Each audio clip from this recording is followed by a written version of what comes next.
अस्सलाम वालेकुम स्टूडेंट।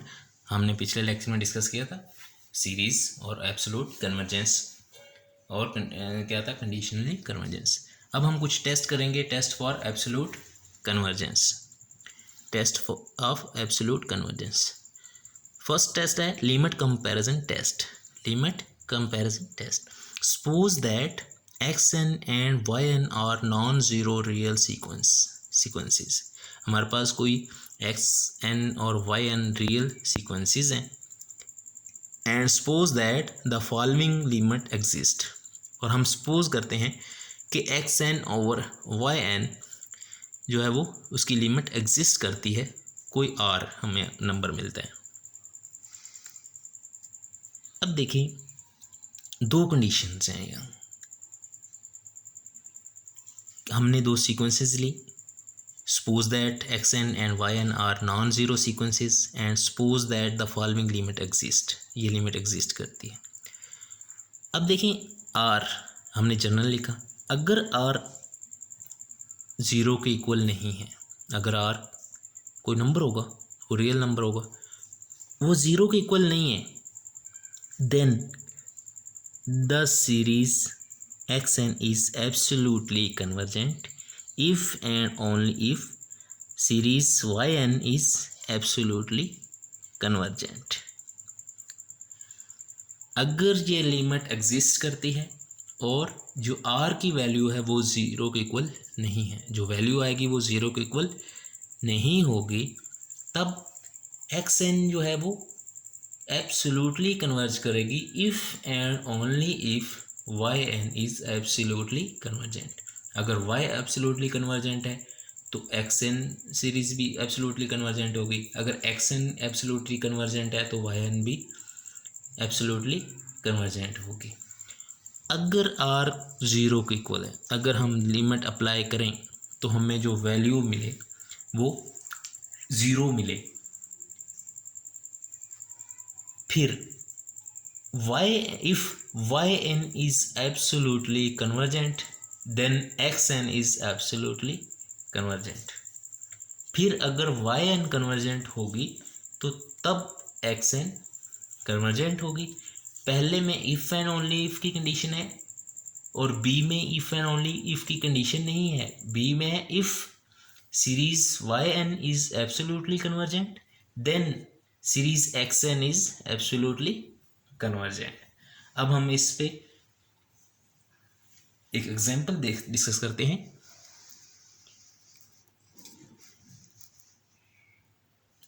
हमारे पास एग्जांपल है, कोई सीरीज हमारे पास xn है, कैसी है, 1/n plus x, 1/n plus x.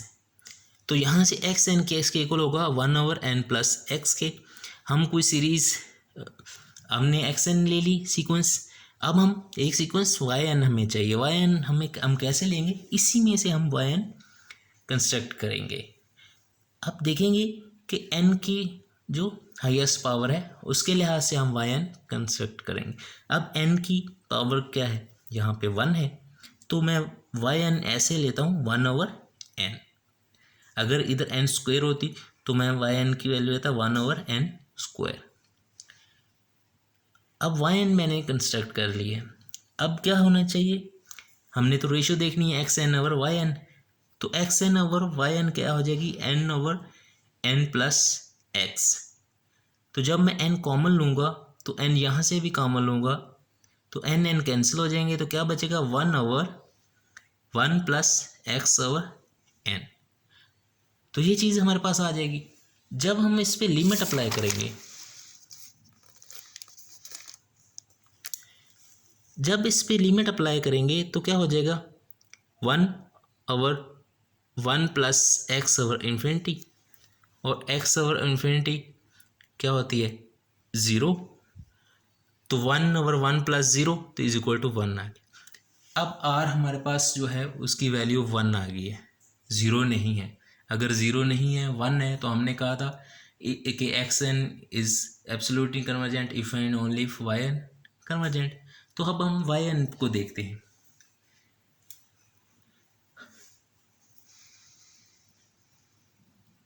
Ji x n will behave as y n. Y n क्या है? 1/n. And 1/n is diverges by p series test.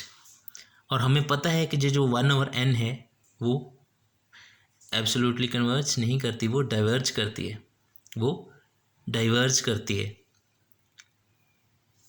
अब देखें पी सीरीज टेस्ट.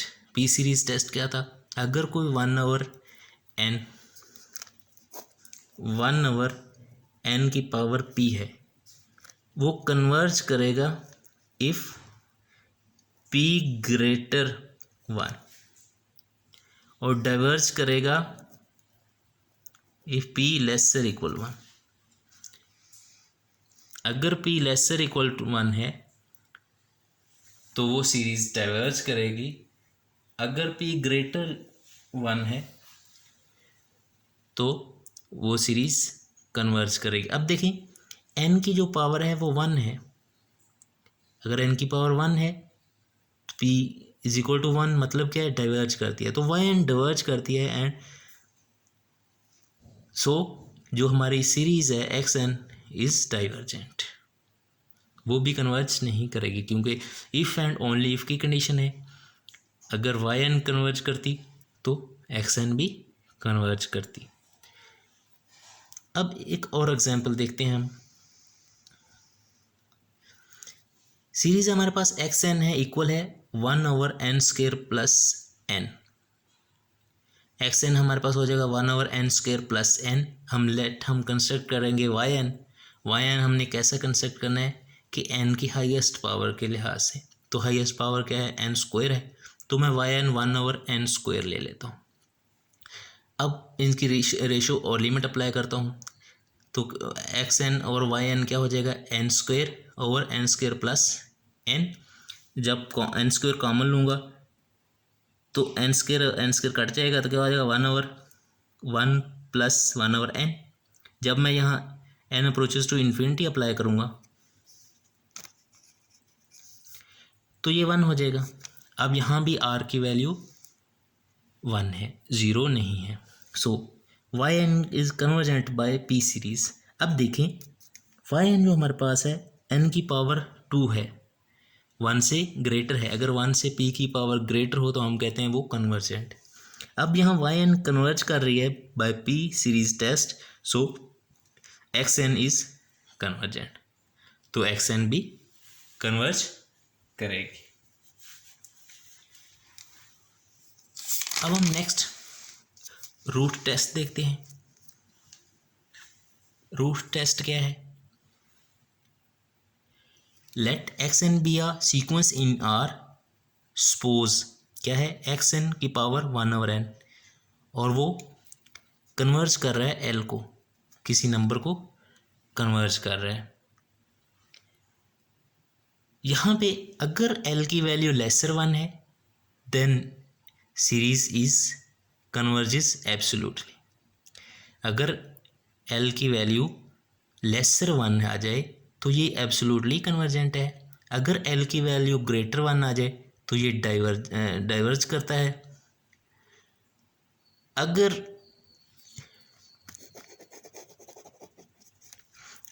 ग्रेटर 1 आ जाए तो ये डाइवर्ज करता है. थर्ड कंडीशन क्या है? अगर एल 1 की इक्वल आ जाए देन टेस्ट इज फेल. अगर एल की वैल्यू 1 आ जाए तब हमारा ये रेशियो रूट टेस्ट जो है वो फेल हो जाता है. वो हमें नहीं बताता कि सीरीज कन्वर्जेंट है या डाइवर्जेंट है. ये 3 कंडीशन. अब देखें एग्जाम्पल देखते हैं. Whether the series n1 to infinity n की power n over 2 3n-1 converges or diverges. ये सीरीज़ हमारे पास गिवन है. हमने चेक करना है कि ये कन्वर्ज करती है या डाइवर्ज करती है बाय रूट टेस्ट. अब देखें लिमिट n की पावर n और 2 की पावर 3n-1 है और उसकी पावर n है. n approaches to infinity. ये भी लिमिटिंग है, n अप्रोचेस टू इन्फिनिटी। अब देखें, यहाँ से n कैंसिल हो जाएगा इसके साथ, यहाँ से n कैंसिल हो जाएगा इसके साथ, तो क्या बचेगा, limit n approaches to infinity, ऊपर n रह जाएगा, नीचे 2⁻³ इंटू 2⁻⁻1/n। ये मैंने सॉल्व करके लिख दिया है, यहाँ से ये बनता है।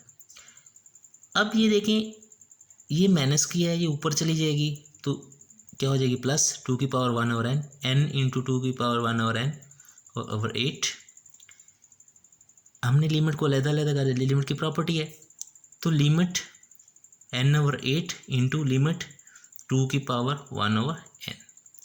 जब यहाँ पे हम लिमिट अप्लाई करेंगे तो इन्फिनिटी आ जाएगी, यहाँ पे अप्लाई करेंगे तो 1/n 0, 2⁻0 1 आ जाएगा, तो ये इन्फिनिटी बड़ी हो जाएगी 1 से। सो दिस सीरीज डाइवर्जेंट, तो ये सीरीज क्या करेगी, डाइवर्ज करेगी। अब हम एक और टेस्ट देखते हैं, रेशो टेस्ट।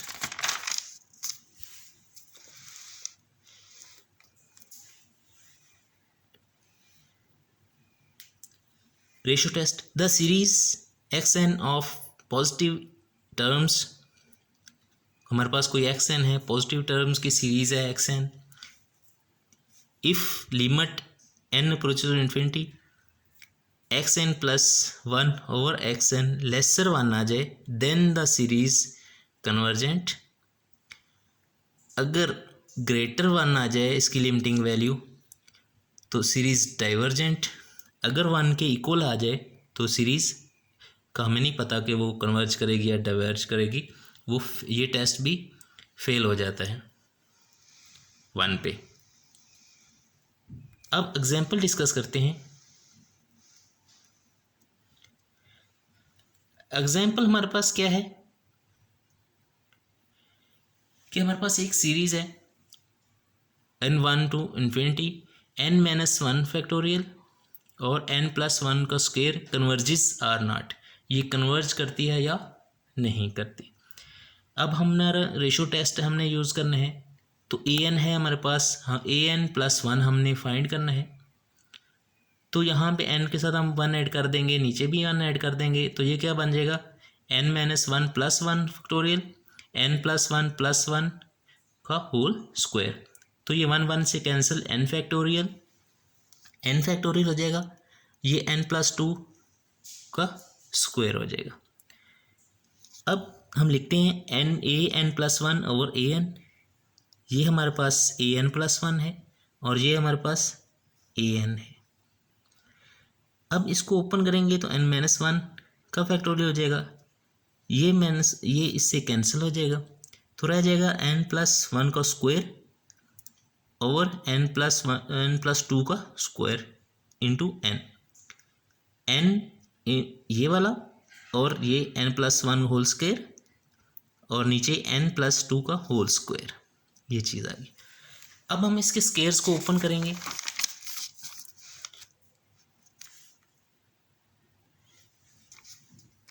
जब हम इसके स्क्वायर को ओपन करेंगे तो क्या हो जाएगा, n³ + 2n² + n, नीचे आ जाएगा n² + 4n + 4। n² अगर हम यहाँ से कॉमन ले लें तो ये आ जाएगा n+2 + 1/n, और यहाँ से n² कॉमन लेंगे तो 1 4/n + 4/n², ये n² से कैंसिल हो जाएगा, ये आ जाएगा। लिमिट अप्लाई कर देंगे, an+1 over an, limit n approaches to infinity n+2 + 1/n 1 + 4/n + 4/n², तो ये नीचे तो ये 0 हो जाएगा, ये 0 हो जाएगा, जब इन्फिनिटी को n अप्रोच करेगा तो ये 1 रह जाएगा। ऊपर देखें, ये 0 हो जाएगा, ये 2 ही रहेगा और ये इन्फिनिटी को अप्रोच कर जाएगा, तो हमारे पास लिमिटिंग वैल्यू क्या आ जाएगी, इन्फिनिटी।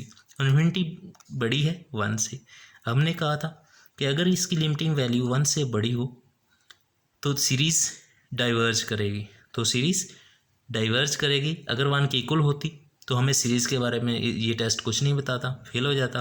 अगर ये लेसर 1 होता तब जो हमारा सीरीज़ है वो कन्वर्ज कर जाती। अगर लेसर वन होता तो कन्वर्ज कर जाती, अगर यहाँ ग्रेटर वन है तो डाइवर्ज कर गई, अगर वन की इक्वल आ जाती तो हम ये टेस्ट फेल हो जाता, हमें कुछ भी नहीं पता चलता कि ये सीरीज़ कन्वर्जेंट है या डाइवर्जेंट है। Okay, thanks a lot.